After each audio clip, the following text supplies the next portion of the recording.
qo'lini ko'tarib duo qilsa, men uni duosini ijobat qilaman deydi Alloh.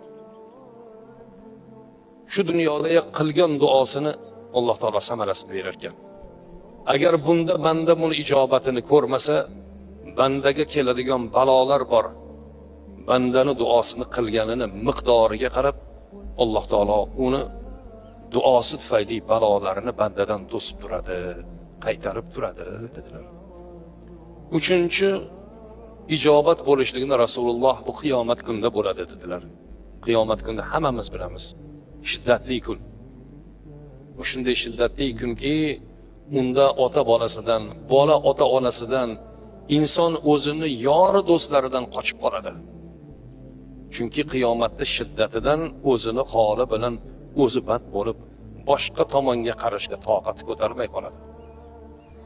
Ana shunday kunda bandani nomay amollariga ajrlar, savoblar kelib qo'shila boshlaydi. Va banda so'rar ekan: "Ya Robbi, menga bu mukofotlaring, bu menga ajrlaring qaysi qilgan amalimni evaziga?" deb so'raganda unga aytiladiki, holi hayotingda qilgan duolaring bor edi.